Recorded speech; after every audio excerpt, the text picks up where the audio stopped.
the Learning and Development Podcast, presented by 360 Learning.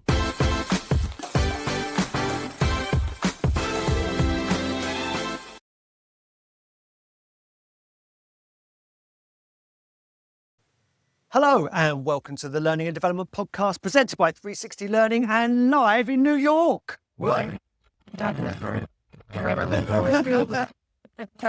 In this special episode, I'm speaking with Becky Willis, thought leader, conference speaker, strategist, and author.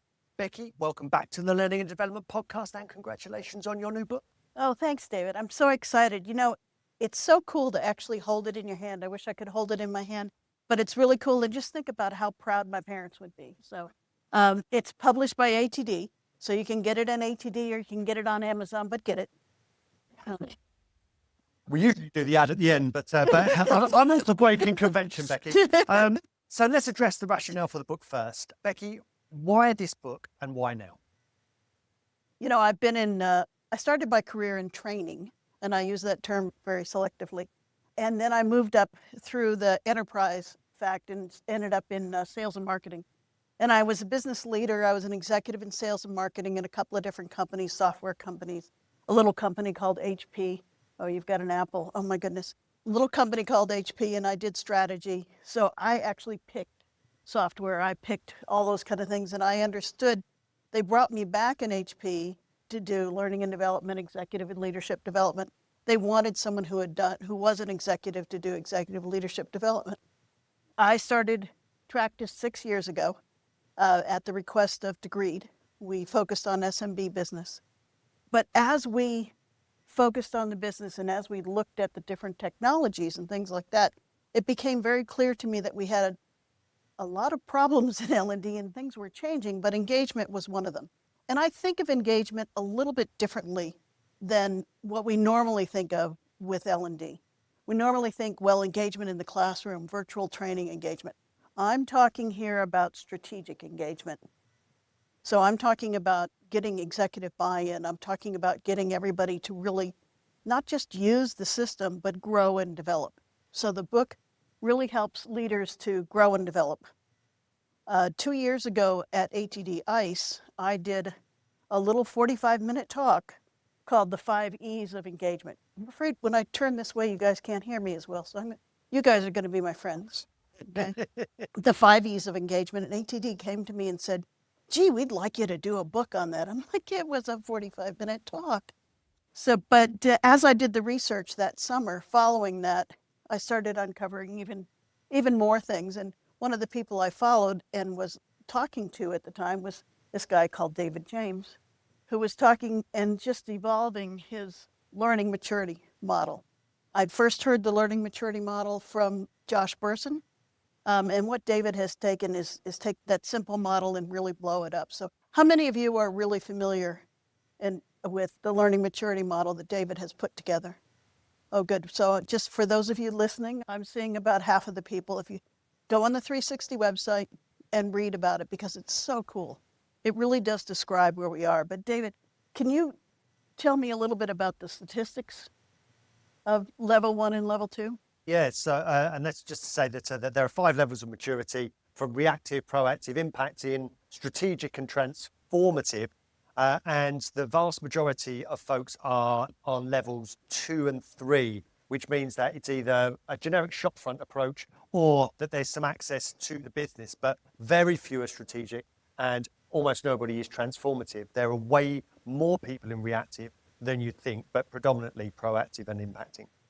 So I've been very lucky in both my consulting career. When I was at EdCast, I was the VP of engagement of all strange things. At EdCast, if you're familiar, EdCast was an LXP that got bought out by Cornerstone.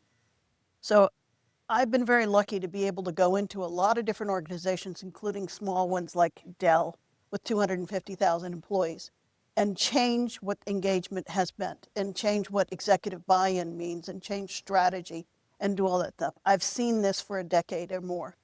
So it was time to get that information and to put together what I wanted to be a toolkit. How do you move up in the maturity model? How do you get more engaged? How do you make all of this cool stuff we've been talking about? How do you make that happen?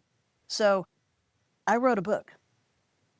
A very good book too. You mentioned there strategic engagement rather than just learner engagement, but the elements you said, whether that be buy-in or leadership involvement, along with demonstrating impact, are probably the greatest challenges that we face in L&D, and the consequences of which are the reasons that many of us aren't seen as credible inside our organizations, and perhaps don't feel as if we can drive the change that we believe that we should. And of course, there's that elusive seat at the table. So in a nutshell, Becky, what are we getting wrong?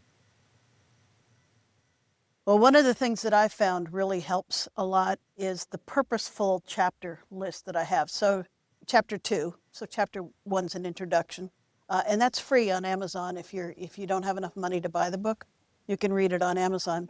But it describes what strategic engagement really means to me. But chapter 2 is executive buy-in. And we've talked about this a bunch today. For those of you who missed it, we've talked about what it means to get C-level or VP level or important stakeholder level involved in believing what you do. When I was doing the research for this book, I found that there are something in the neighborhood of 85% of leaders, of C-level leaders, believe that skills are really important. And yet 8% of those leaders believe that L&D can handle the skills, believe that we have the skills, believe that we are the right team to do this, and that they have faith in what we're doing. And I think we had a slide to that effect earlier today that said 4%. I guess I'm being generous, but when you read statistics like that, then you realize that we need to change, as my friend Jess Amelie says, we need to change. And it's not that simple. We've been doing it for years. Getting strategic engagement is a matter of getting executives to believe in what you do. So there are steps that I go through, finding one strategic advisor to help you with that. And I have a couple stories I'll give you on that. And secondly, developing a different strategy that aligns with the business strategy, not with the strategy of you will learn this in this course, but the business strategy alignment. And the third one to me is technology, which we'll talk about. But let's go back to a little bit. I love little stories. I had a gig at a small manufacturing company with about 15,000 employees, and they had a huge problem with retention and with the time to proficiency. We've talked a little bit today about time to proficiency. That to me is one of the business impact things that we can do. So they were bringing on a lot of employees in the manufacturing facility. And these employees were taking 6 months to become proficient so that they could work alone in a very complex manufacturing environment. And they were hiring a diverse number of people. It didn't matter where they hired from or anything. They just weren't getting up to skill. And because it was 6 months skill to proficiency, then the team leaders, the supervisors, the SMEs were all involved in helping these people, the new people, learn. And once they got their white hats that said that they were proficient in their job and they could be alone, they lasted about 3 more months. So we had a retention problem, a time to proficiency problem. So we went in and looked at their onboarding program. We looked at their talent management program. We looked at what the supervisors were doing. We looked at the team leaders. We looked at the whole picture of what was going on the floor. Now, one little side piece of this is that these guys were in bunny suits. Do y'all know what bunny suits are? Do you remember those ads for Intel when the guys were from head to toe with a mask on and a whole suit? And I get claustrophobic just thinking of it. I actually got in a bunny suit and went out on the manufacturing floor to kind of get an idea of what was going on. What we ended up doing was changing onboarding, changing how the supervisors were supervising, changing team leaders and some roles in that. We managed to take all of the business impact measures that the VP wanted us to do and changing all those by 40%. So that is business impact. Time to proficiency, safety was changed, quality was changed, so quality was affected by all of this. So we changed 3 numbers that you can tie money to, and we were able to tie all of that to data because the VP believed in training. The VP that brought us on believed that training could fix all of this stuff, and we did. Brilliant. hands up who believes they have strategic level buy-in at exec level to L&D. Oh, cool. Okay, great. That's more hands than I'm used to. So it's somewhere Good between job. half and a third, or a third and a half, to do the right way around. Yeah.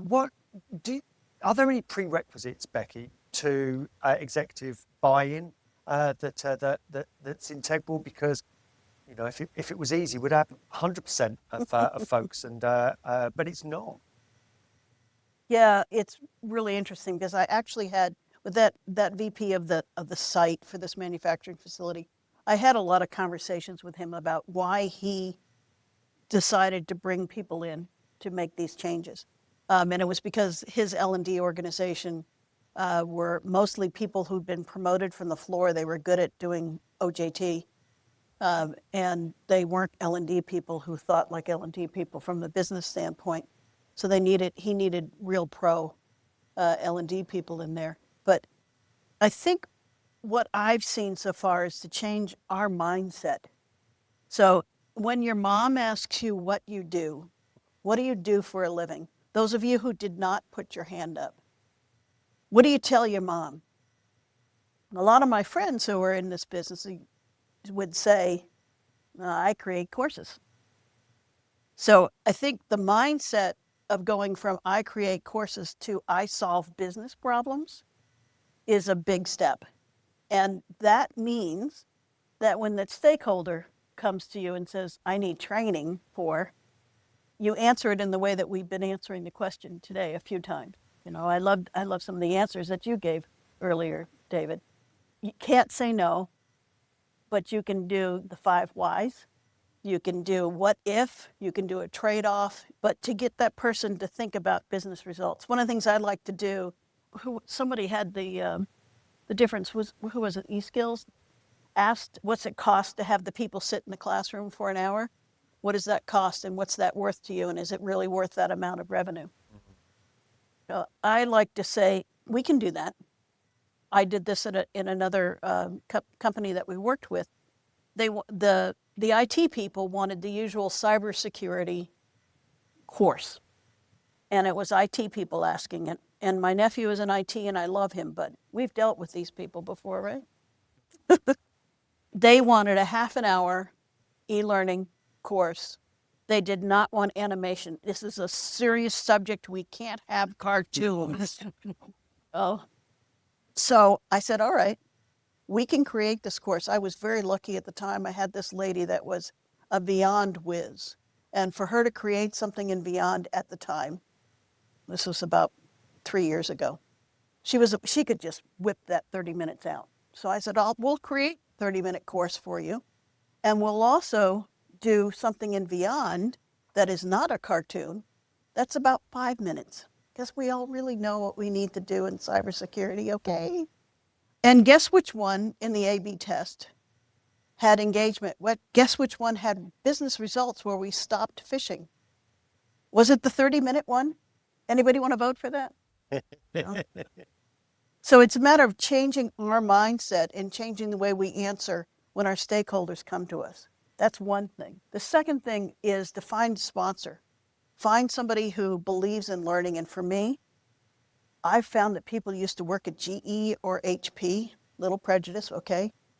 Find people who worked in environments where learning was important and who have benefited as an executive from a good executive development course. Get them, find out, go to them and say, what's your business problem? What are the challenges you're doing today? What's the biggest thing that's keeping you from meeting your goals, your KPIs? What can I help you with? All of those questions, even if it's in an elevator. Can I have lunch with you? Can I go to get you a Dutch Brothers coffee or something? Find that person, create that solution, have that story like I do for manufacturing, and then sell that to everybody else. Yeah, and that's how you gain position power as well via the network. You get an advocate who's already in a powerful position to stand alongside you, and then by association, you start to build that powerful network. Becky, step 3 in the book caught me by surprise because it's this early on that you've got a chapter called Selecting and Implementing Effective Learning Technology. So how come you've got that placed so high? Well, I'm a geek, first of all, David, I have to admit, okay?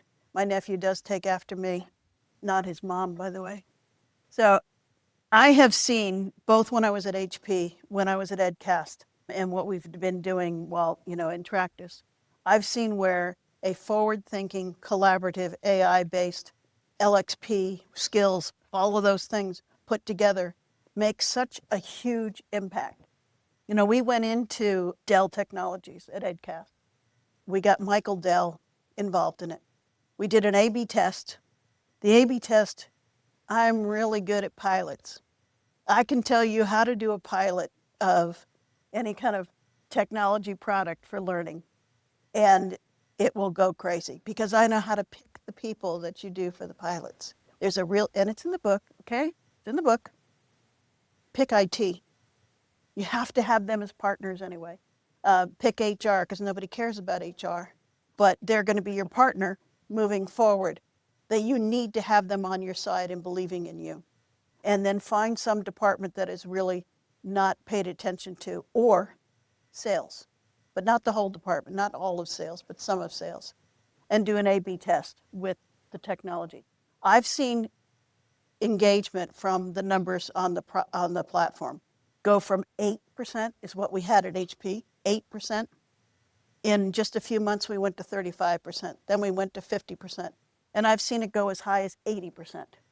One company went higher. When Michael Dell saw that kind of result in that A/B test, he's like, I want this, because all of his leaders were saying, wait, IT's got this thing that they're doing, and it's really cool, and I want it. And Michael Dell, give it to me. So he was the one who introduced the product. We got him involved in it, and he actually collaborated on the system. So having seen that effect, having seen it change what goes on, that makes me a believer, hallelujah, amen, in technology. There are two things that I think make remarkable differences after you have a strategy, after you've gotten executive buy-in. One is technology, doing the right technology, and one is what we're going to talk about next, which I'm not going to reveal what it is. But if you have your standard old-fashioned regular learning management system, they're called that for a reason. You can manage learning, you can put out courses, you can do all that kind of stuff, but you can't do the rest of it. You can't do collaboration, you can't do AI. And people say that AI is bolted on. And they all say they have AI. Go into ChatGPT and say, give me a list of LMSs that have AI. And you get a good laugh. Really, it's hysterical to me. But if you have bolted on AI that's just added into there, onto your dinosaur LMS, then what you have is a dinosaur on wheels. And I have in my briefcase a little dinosaur on wheels if you want to see what it looks like. Is that the only thing that folks get wrong when it comes to learning technology? Because of course, the wrong learning technology can hold the whole department back. Because as we mentioned earlier, that our job is L&D at scale. Absolutely. I think user experience is one of the really key factors. So I am indeed prejudiced because I chose a learning experience platform at HP. I installed it, I picked it out, I installed it, I did all that stuff. I worked at a learning experience platform company. I've worked with Degreed and I've worked with 360 Learning, but unless you have, and I purposely left my phone over there, unless you have that phone interface, unless you have what people's expectations drive, they won't use it. Just because you build it, they won't come. But if you have the new modern user interface, which it's not intuitive. How many of you have a regular LMS, not you 360 learners, people? How many of you have an old-fashioned LMS like we had it at HP? Does anybody remember? Yeah. Okay, so we had 8% of 200,000 plus people using it. They hated it. We hated it. We had 4 people just managing. Who likes it? Who wants? I speak at conferences and I say, anybody in this room like their LMS? And I get like 2 hands. So that user interface, user experience, real important. Wonderful. Can we just check with our legal department that we're not going to be sued by when this goes out? We'll get the editing team on it. We discussed it, and it was mentioned before about marketing L&D. You've got a chapter in the book. So what do you mean by this, and what are the challenges for L&D in doing so? So my background, as I mentioned, I started in training, and I moved from doing training for computer companies and selling to the U.S. government and things like that. But I moved up in the organization to eventually at HP and at other companies heading up sales and marketing. So I have something of a marketing background and a business background. I moved back to HP many, many years ago, and I went into executive and leadership development, and which my sales team thought was hysterical. But I started marketing what we were doing in executive and leadership development.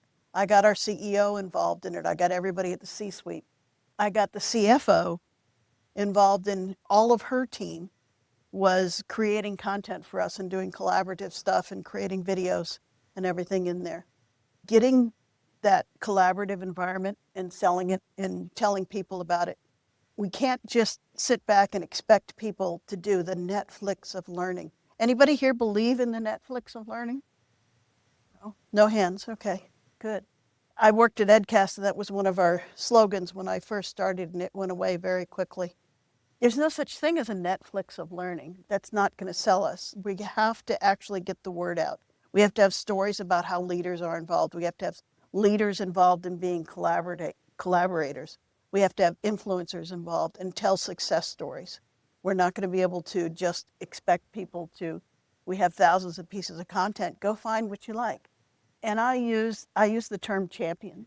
That's my other little secret piece. That's a chapter in the book that define champions that will help you to market stuff. Yeah, brilliant. We've got 3 more questions here, and then we're going to come to you folks with for questions as well. So that warning's twofold. Number 1, think of some questions, but also, Caroline, get those running shoes on. Step 6, addresses the key challenge, one of the key challenges of the book head on, and that's designing for high engagement.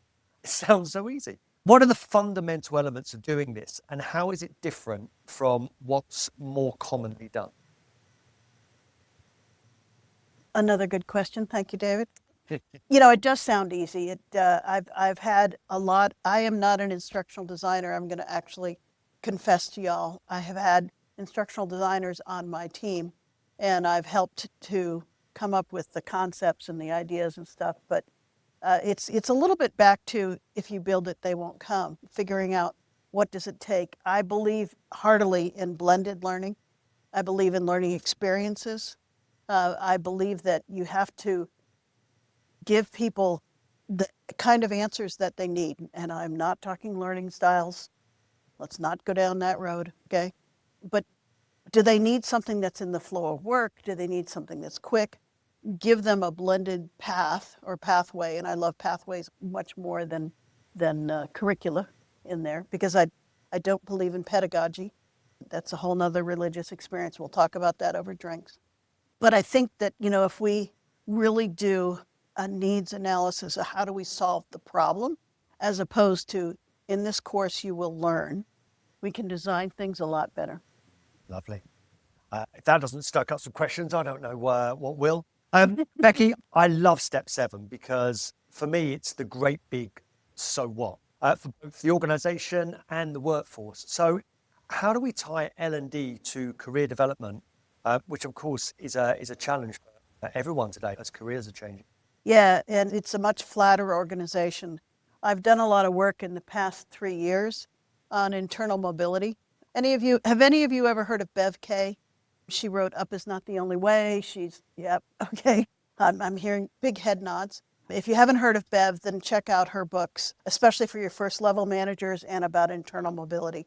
I really have, as a leader and as a thought leader, if you will, believe that we need to scope career development to think about internal mobility. How do we help companies retain people? And I'm not just talking about high pose.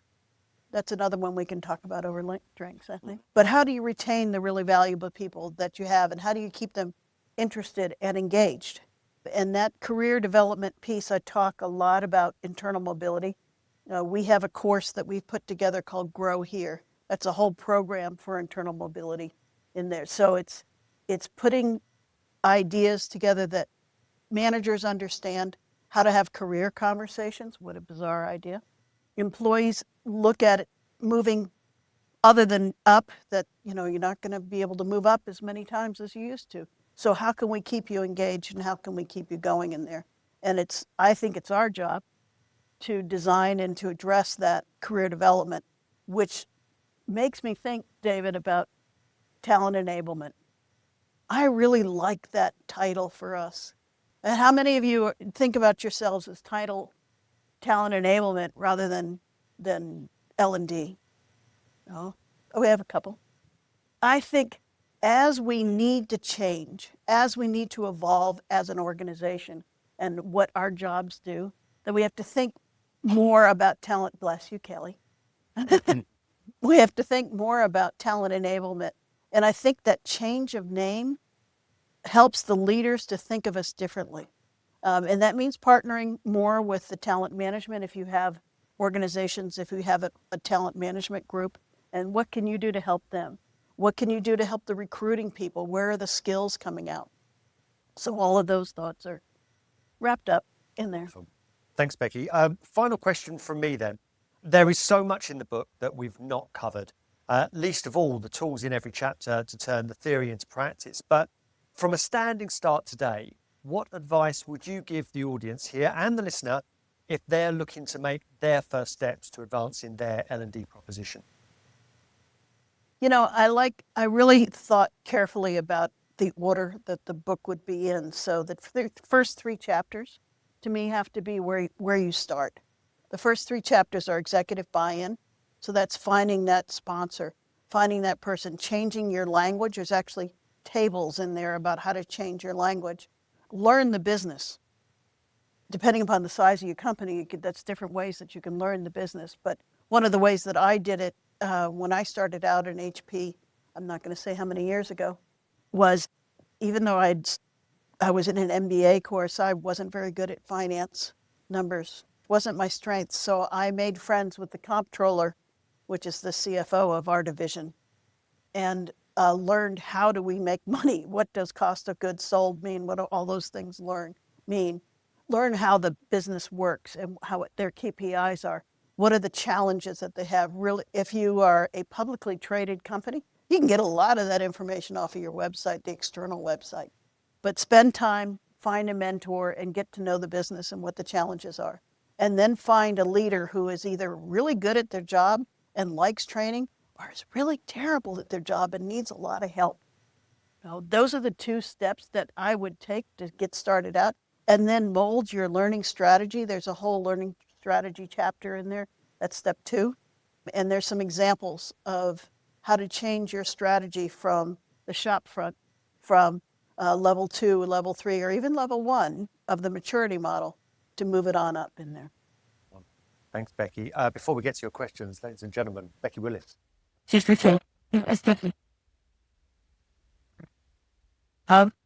So does anybody have any questions? We've covered a lot in there. Oh yes, we have a question. If you wouldn't mind just waiting for the mic. Thank you. Hi, thanks, Becky. So interesting to hear about your book. I have a question about the senior buy-in. So like from the executive buy-in, I found in my experience that it's easier to get buy-in on a program. So we're gonna train leaders, or we're gonna have an onboarding program. But what advice would you have to move as an L&D professional from getting programmatic buy-in into just L&D buy-in? So like trusting me and believing in me that like multiple faceted things would be good, and I don't have to keep coming back to get buy-in for every small thing that I want to do to push the needle. What kind of advice would you give on getting that kind of buy-in? I have to say that the skeptic in me says you're probably going to have to keep doing that. I mean, I remember at some point when I was at HP, I managed a business that made $20 million a year. And to HP, that was like, I was like, look at this, I'm making 20 million bucks a year. This is really cool. Can I have it, please? And I had to every year justify what I was doing. So I'm sorry, I just happen to believe you're probably going to have to keep doing it. But if you have success stories, And you can just say, you know, the last time that I was talking to this person who was this kind of a leader at doing this thing, they asked me for this, and this is the way that we approached it. I'm thinking for you, what would make sense? So understanding their business, really coming up with those solutions and how you've solved the business in there, the marketing part of it. I also have in that chapter, I have what kind of questions you can ask executives. And it's, have you all heard of the 5 whys? It's also what a 2-year-old does. You know, the 5 whys is really helpful if you don't do it like a 2-year-old. You know, why do you need this? What's the business problem? And really back to the business. I want to understand your business. I've had the edge of, I've been a business leader, so I can use that and kind of, hey, I'm cool, I was a business leader. But to go back and talk business, I'd love to hear what you have to say, David. Yeah, sure. So building on what you've said there, Becky, I think steps towards a learning advisory board are really helpful, but you can't miss steps out. So if you've got programs that have made impact, if you're marketing and you've got success stories, you've got advocates in the organization, at the point where there are enough people who believe in what you're doing, that's the time when you pull together a learning advisory board in which you can discuss upcoming priorities, you can showcase what you've done and the impact you've made so far, and then you get some really influential people's fingerprints on the decisions and the outcomes. And of course, you then make powerful people look like heroes even more, and they love it. And that's at the stage when you're not doing it program by program, because they're helping you determine the priorities, the resources for that, and then helping everybody look good along the way. Totally, yeah. More questions. Lovely. Okay, I've been sitting here trying to figure out the best way to phrase this, but I'll go back to my company. A fifth of our employees are maintenance employees, and they do not touch tech at all in their regular day-to-day tasks. And so along with that, not only do they not access tech, but they don't necessarily have tech literacy. And a lot of the learning solutions that we see are aimed towards next level of tech. So people who are already in front of computers, and I don't really see myself these solutions that simplify things for the people who are not necessarily going to be easily accessed or access easily the information that we're creating. What do you see? Do you envision that there's some type of AI solution to meet these people who, by the way, those jobs will never be taken over by AI? Maintenance is the one thing that is not going to be impacted by this big push in tech. Do you see, or have you ever thought about what a solution for that group of people might be, and how AI could impact the people who are the least visible in this new frontier? So tell me a little bit more about what maintenance means. So maintaining, like cleaning things? Yeah, or? cleaning our facilities. Okay. So we're a luxury fitness club, so we Oh, cool. I'll take go there. great pride in maintaining our facilities. But as you can imagine, that does not really entail sitting in front of a computer. But they have a mobile phone, right? We all have mobile phones. Not necessarily. We actually do not allow our employees to use their mobile phones well. So are they hourly? They are hourly. And they're in the US? So you have to be careful of hourly use of Exactly. Yeah. Lots of California employees. I've dealt with fast food and frontline, and typically what we've done in similar kind of situations is use a mobile environment where it's videos and very low tech videos. And Beyond, I think, even without AI, Beyond is lovely for those kind of things. But they have, and one thing that we've done in another manufacturing environment is to give them iPads. Not that they have it, but the manager can say, we're going to do a little course right now. Here's the iPad you can do it on. And all you have to do is push the button for an iPad, and simple. David, what's your thought? Yeah, no, I've got more questions than answers, I think, because when it comes down to it, you've got such strong constraints there. So the question that I have are, what else do they need to learn? Is it about training? Is there more involvement of the line manager? Is, you know, like there's having worked with frontline workers myself, I always think, you know, that we've got one argument that says they're time poor, and I look and I think there's just more to it than that. And sometimes we just need to tread a lot more lightly in their world. So my questions would always be around, what exactly are you trying to influence? When is the best time to influence them?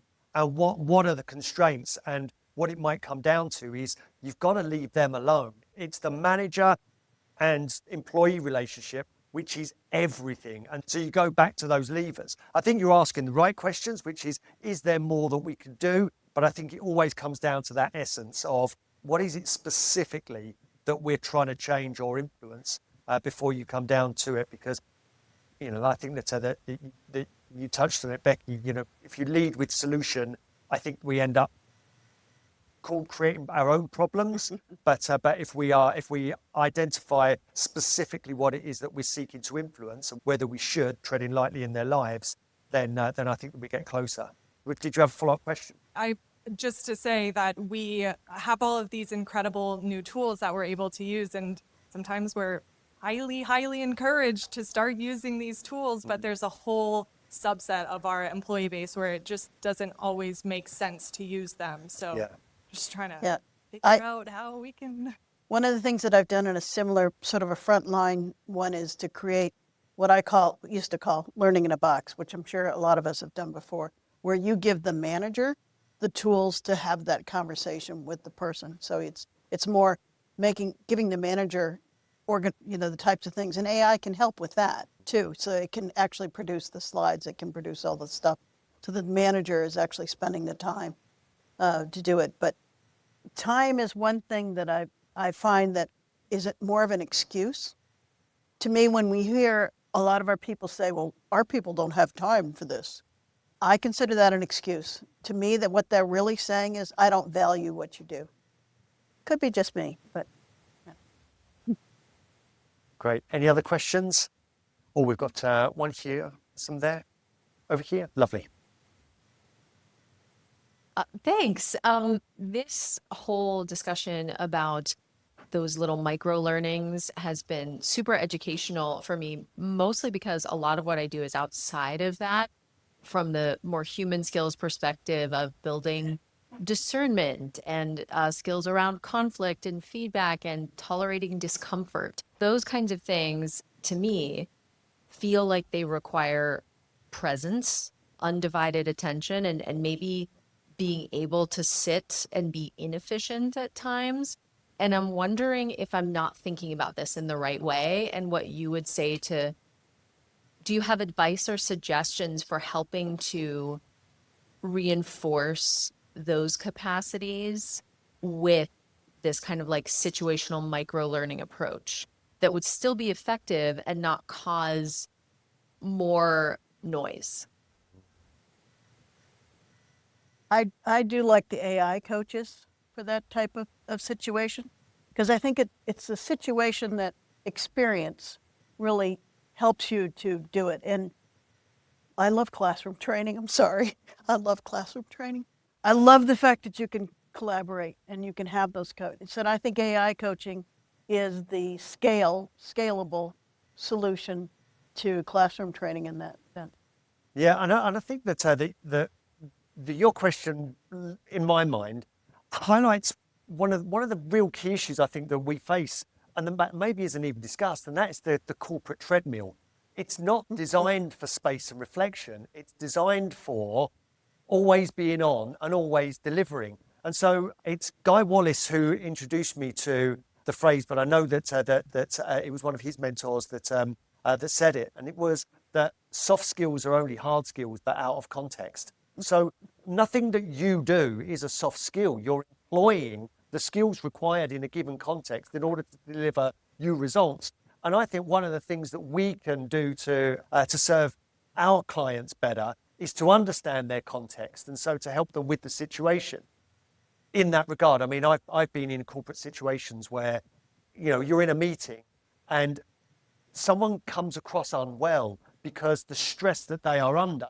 And in a situation like that, they need years of experience helps you understand, and maybe even the position inside the organization or a better manager. All of these things are levers that can be pulled. And so I'm a big believer of helping people to understand and use the culture to their own benefit, use the organization to their own benefit. Sometimes it's what's not said and what people are working out on their own, either inefficiently or efficiently, is a big factor. So I think that trying to understand the context, I do agree with Becky that if there are more accessible coaching tools, that can help.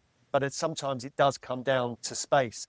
I remember after I left Disney, I went for another interview for a CLO role, and the interviewer, who was the CPO, said to me, "So what's your specialism then?" And I thought, I just know how to get the right things done. I just didn't accept it. I go, no, wait a minute. That's what I was known for at Disney. I quite literally said, I know how to get the right things done here. And I think that, in essence, could be what people really need help with. How do you understand what's going on? I mentioned about politics as well. That's not documented. And some of it is even done underhand. So how can L&D provide a map of the terrain and say, this is what you need to do? And then there's the permission. How do you give people the permission to step back from work and say, for your own good, you need to do some reflection before you go ahead? So look, there's loads within there, but I think that what it comes down to is who specific, what is it you're trying to do? You can look at that cohort-wise. You could have a look and you say, there's something wrong with middle management. And you know that because of a gut feeling, or it might be trickling out of the walls of, as people, as symptoms are being felt. But it does still come down to what specifically, what is going on in their lives. And I think that then we get down into, so once we've done adequate diagnosis, then we can start experimenting and iterating and introducing tech for scale. I hope that answers the question. If not, there are cocktails afterwards, as keeps being said. And the more cocktails, the richer the answer. So I think one other thing that I think might be interesting for you to follow up with that is the work that Bob Mosher and Conrad Gustafson is doing in 5 Moments of Need. I mean, I find often for situations like that there is a moment of need, and that it's a manager who's just about to go have a difficult conversation. One of my favorite examples I love to give. And I'm about to tell somebody that I'm going to put them on report. If they don't straighten up, they're going to be gone. And before I have this conversation, I think I need to go read something because I don't want to do this. Having that type of just little pieces that are helpful, or a coach, an AI coach that can help you with that. But Bob Mosher, he's a friggin' genius about all this stuff. He's great. He wrote one of my favorite lines, and I still remember it verbatim. I read it in Learning Solutions Mag, probably about 2010. He said, the sweet spot of learning and development is to be there at the moment of need, to influence the moment of apply. You go, of course it is. Of course it is. Yeah. But you think it's just so beautiful. Yeah. So the challenge is always, how close can you get? Now, he says, what is it, 10 seconds, 2 clicks or 3 clicks? You go, I mean, that's the aspiration. But you don't have to get that close. But you've got to ask yourself, how close can we get? Absolutely. Yeah. And back up your computer just before it crashes. Any other questions? Yeah. Oh, yes, lovely. So we've been speaking about having an executive buy-in. What about a buy-in from the learner?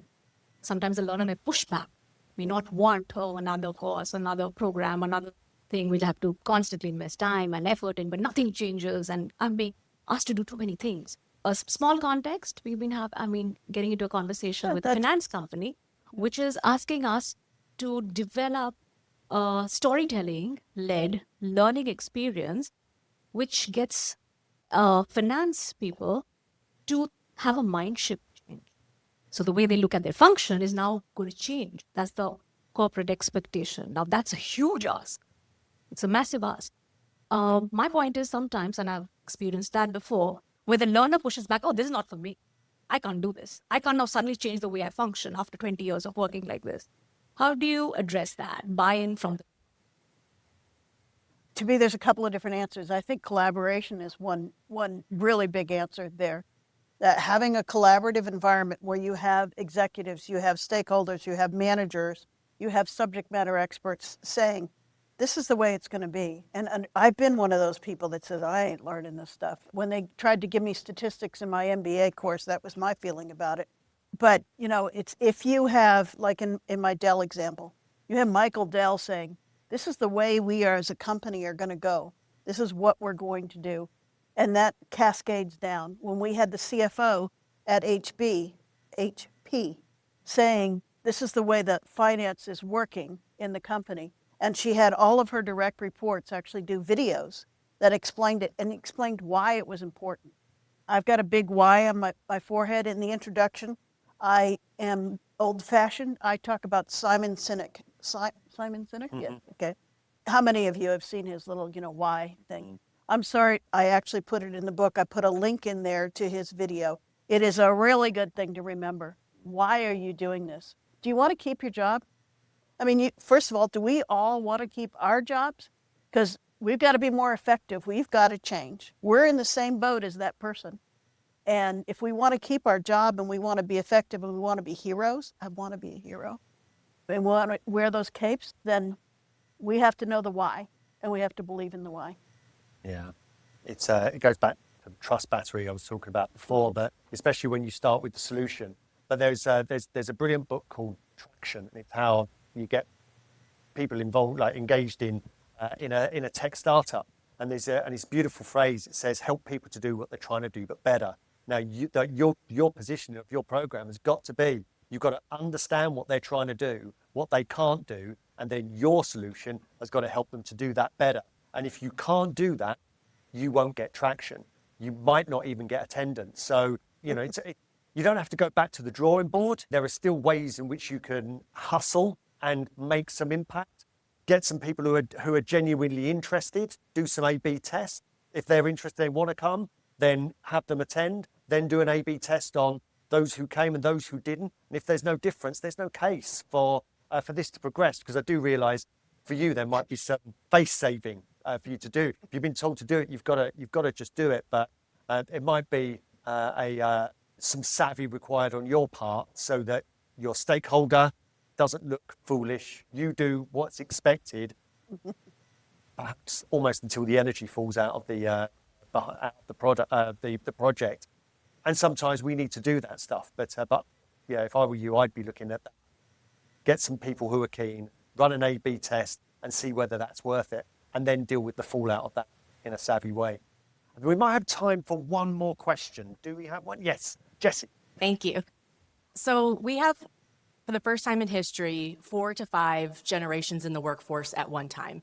And one of my passions is looking into this idea of generational differences when it comes to learning, because it's not just about how they learn or what platform, it's also about the content, right? So my research is showing that, you've got the one generation who they're like, just tell me exactly what I need to do. I don't want any of the background stuff. Just tell me what to do. And then you have the generation who says, I want all that background information, but I want to learn it on my own. I want that self-led learning. And then I want you to tell me how to apply it to my job. So there's all these differences. And so my question for you, I would love your perspective on, as expectations for learning continues to shift across the generations, how should L&D teams evolve to keep that engagement high for everyone and not just those who are the loudest? What a brilliant question. Yeah. I like you, Jessie. I'm going to buy you a drink later. Deal. Thank you. Not that I don't love all of you. I'm sorry. Well, that's a great question. I think, to me, it's thinking about learning experience design, if you will. What are the experiences? And it means a blended learning pathway, because I'm one of those people who does not like to read a lot. David and I talk a lot about books, but I'm a video person. I'm a millennial, in case you can't tell by my white hair. So I think it's giving people some choices about, and some little snippet of, here's enough for you to get the idea. And if you want to know more, here's more. And if you have an AI platform, it can tell you, okay, you just learned this, here's the next thing, here's the next thing. You are this level skill in this, and here's what you need to do, and make it adaptive to be able to do that. We I'm a photographer. I'm just very jealous of the cameras going around here. And I kind of know Adobe Photoshop, which is what you need to do right nowadays for photography. But nobody ever taught it to me, so I'd have to start at the beginning to really understand it, and I won't do that. But if you give me a little course on, I want to change the picture from being this big to being this big or whatever I need to do, and having an AI platform again makes it easier for you to have those solutions together. Talk to me, David. If I can just throw my 2 pence worth in, I think we are on the precipice of a new dawn of L&D, and our job, some of it will be not to constrain people. What I mean by this, and we had a bit of this conversation yesterday, is that tools very soon, as long as you have your source of truth, which is this is how we do this at our organization, people will be able to determine precisely how they'd like to get that know-how. Whether that be in an interactive podcast, say for example, that Notebook LM, whether that be in a simulation that is created in that moment to help you to solve a problem that you can engage with immediately. Our job is to make sure that we don't have dinosaur legacy technology that restricts people from accessing and interacting with L&D in a way that's going to be most purposeful. Now, a lot of that is available, whether it be on the Notebook LM or the like. And for many of us, you've got to use the right tools now. So it's almost as if the question is, how do we make sure we don't get stuck or lumbered with a 3-year contract on a vendor that isn't moving fast enough? Because we could be constraining that. But I honestly, I think you've heard already, I'm an L&D optimist. So I think that just around the corner are going to be tools that speak to everybody at any time, whatever or whenever they need us. As long as it's not a dinosaur. As long as it's not a dinosaur. If you're going to take anything away from this, then please take that. But look, we've come to the end of our podcast. Ladies and gentlemen, if you wouldn't mind a round of applause again for our guest, Becky Willis.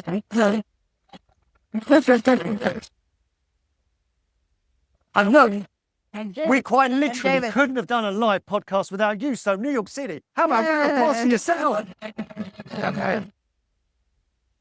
And that's our YouTube wrap up for a podcast session. Thank you, everybody, for being involved in the Learning and Development Podcast. Thank you.